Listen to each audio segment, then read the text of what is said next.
వెళ్ళిపోయావా? ఆ రోజు వస్తానన్నా మళ్ళీ రాలేదు. అది సడన్ గా వెళ్ళాల్సి వచ్చిందిరా. కానీ ఆ లిస్ట్ నాకు గుర్తుంది. ఆ లిస్ట్ అన్నయ్యకి ఇచ్చావుగా. అన్నయ్య సిద్ధన్న మా అందరికి అన్ని తెచ్చిచ్చాడు. అక్క, సిద్ధు అన్న నాకు ఆపరేషన్ చేపించాడు చూడు. అందంగా ఉన్నానా? చాలా అందంగా ఉన్నావు. అమ్మాయి, నువ్వు అడ్డం 16 కదూ? నందిని, నిజంగా నువ్వు చనిపోయావనుకున్నానమ్మా. ఆ అబ్బాయి సిద్ధు ఉన్నాడు కదా, అతను వచ్చి చెప్పే వరకు నిజం నాకు తెలియదు. సార్, ఈ సిద్ధు ఎవరు సార్? సిద్ధు ఈ రోజు ఇంతమంది అనాథలు ఇక్కడే ఉండి చదువుకుంటున్నారంటే దానికి కారణం అతనేనమ్మా. ప్రాసిక్యూషన్ వారు వజ్రా కన్స్ట్రక్షన్స్ కేసులో ఏ ఎలిగేషన్స్ ప్రూవ్ చేయలేకపోయారు. పైగా వాయిదాల మీద వాయిదాలు తీసుకుంటూ కోర్టు టైం వేస్ట్ చేస్తున్నారు. నేను స్టే ఆర్డర్ వికెట్ చేసేస్తున్నాను. పద్మనాభం గారు, కోర్టుకు కావాల్సిన నిజాలు సాక్ష్యాలు, మీ ఎమోషన్స్ కాదు కదా. సార్, ఆ నిజం ఎక్కడుంది?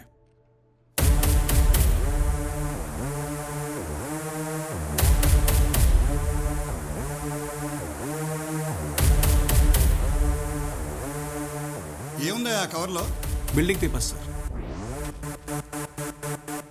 విత్ యువర్ పర్మిషన్ తలవార్ గారు 2 క్వశ్చన్స్ అడగొచ్చా సార్? సివిలియన్కి ఎలా పర్మిషన్ ఇస్తారు సార్ క్రాస్ ఎగ్జామిన్ చేయడానికి?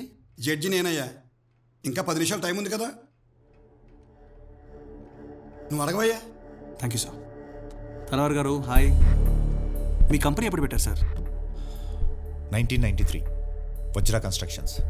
Bombay, Pune, Hyderabad, Delhi, you name it, మా వెంచర్స్ అన్ని చోట్ల ఉన్నాయి. మీరు ఈ ట్రస్ట్ ల్యాండ్ ఎప్పుడు కొన్నారు? 2018. 2018 అంటే బాబాగారు చనిపోయిన తర్వాతేగా? Of course yes. వాళ్ళ తమ్ముడు వచ్చి ప్రపోజల్ పెడితే మేము కొన్నాం. సో మీరు 2018లోనే ఈ ల్యాండ్ కొన్నారు? 2018 ఫిబ్రవరి. ఆ ల్యాండ్ అక్కడుందని మీకు ఎలా తెలుసండి? It's a prime property.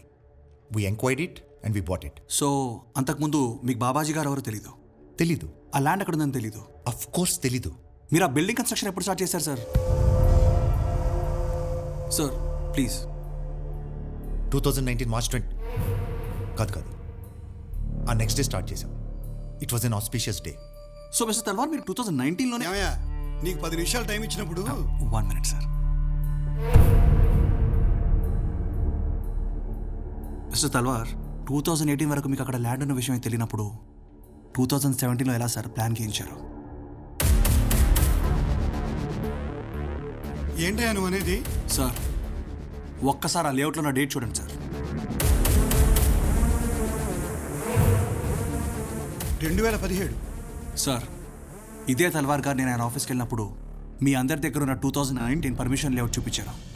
Babaji గారు చనిపోకముందు 2017లో తీసుకున్న ఈ మ్యాప్ బయటకు వస్తే మొత్తం నిజాలు బయటకు వస్తాయని ఈ మ్యాప్ బయటికి రాకుండా శతవిధాలుగా ట్రై చేశారు సార్.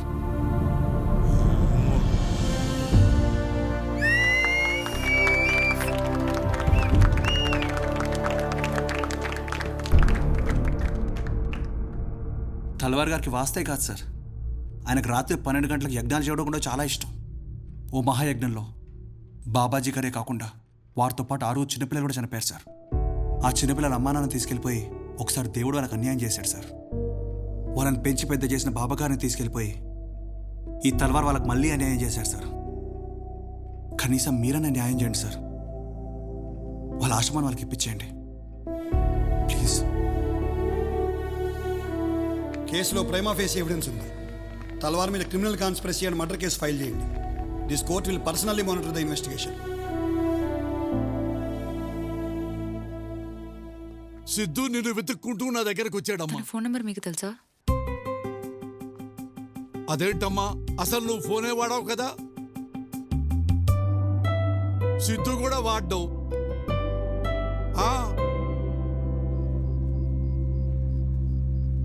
మరి ఇదంతా నాకెందుకు చెప్పలేదు? తనే చెప్పొద్దన్నాడు. నీకోసం హాస్పిటల్ కూడా వచ్చాడు, కానీ నేను చూడకుండానే వెళ్ళిపోయాడు. నేను సిద్ధుని కలవాలి. తను ఇప్పుడు ఎక్కడుంటున్నాడో తెలీదు. నేను మీ దగ్గర ఉన్నానని సిద్ధుకి ఎలా తెలుసు? మేబీ హాస్పిటల్లో ఆ కండక్టర్ చూసి చెప్పాడు అనుకుంటా. I don't know the exact details అండి. మిమ్మల్ని కలవడానికి ఒక అబ్బాయి వచ్చాడు కదా, సిద్ధు అని. ఆ, సిద్ధు ఇప్పుడు ఎక్కడున్నాడనేది మీకు తెలుసా? సిద్ధు కాదు కానీ అమ్మా, సిద్ధు ఫ్రెండ్ భాగ్య అని గన్ ఫౌండరీ దగ్గర ఉంటుందమ్మా. మనం అక్కడికి వెళ్ళి చూద్దామమ్మా, పదమ్మా. అమ్మా భాగి, బాబాయ్ మీరేంది ఇట్లా? ఒకసారి ఇలా రా అమ్మా. 1 సెకండ్. రింగి చెల్లిపోతుంది. బాబాయ్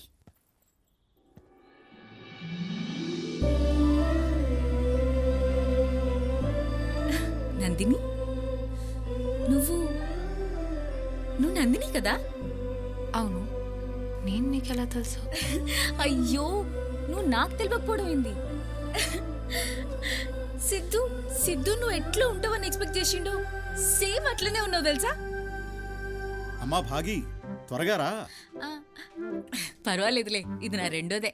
భాగి, ముహూర్తానికి లేట్ అవుతుంది.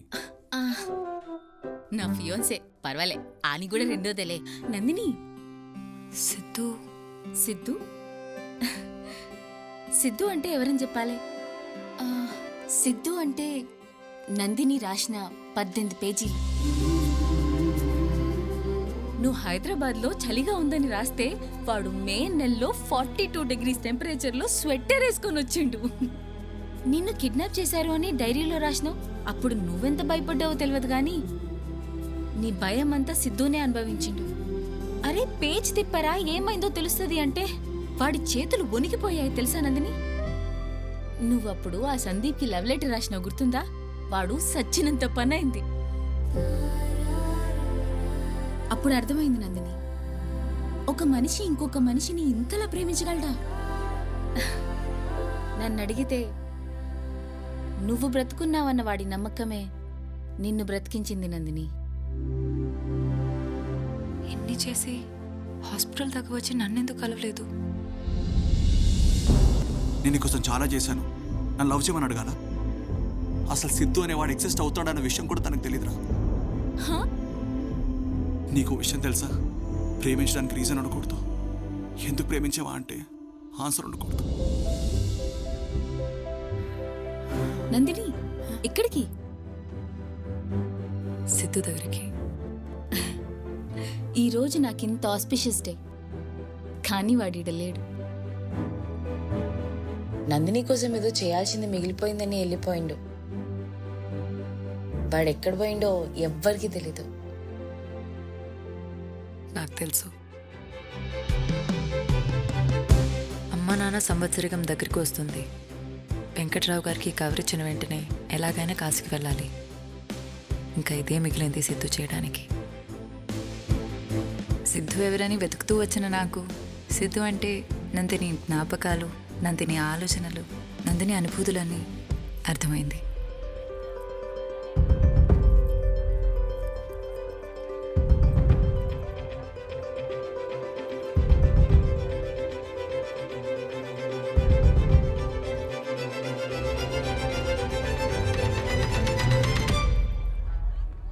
సిద్ధు, ఒక నిమిషం లైన్లో ఉండు.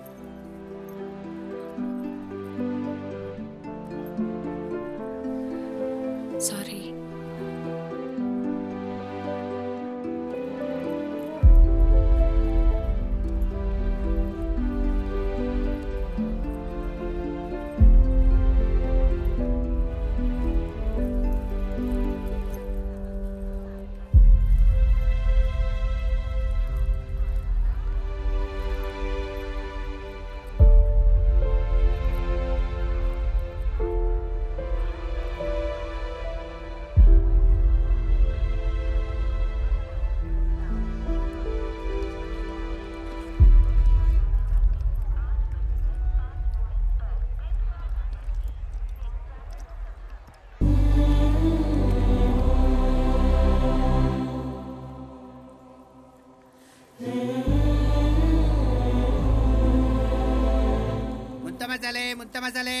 మేడం ముంత మసాలా భయ్యా, సార్.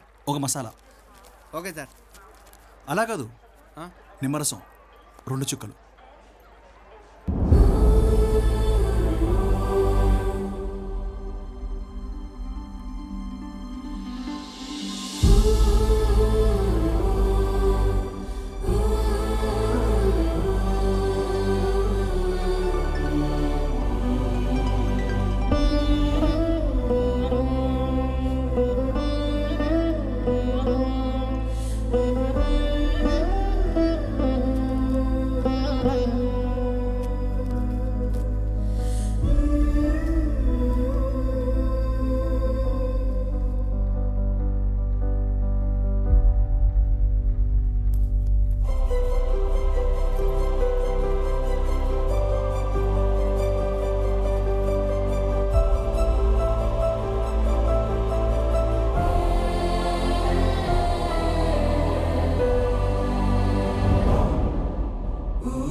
ప్రేమించడానికి కారణం ఉండకూడదు, కరెక్టే.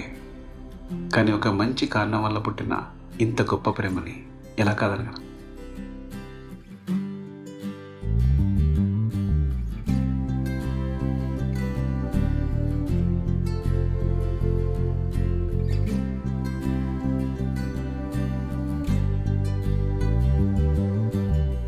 ఏడు రంగుల వాన రెండు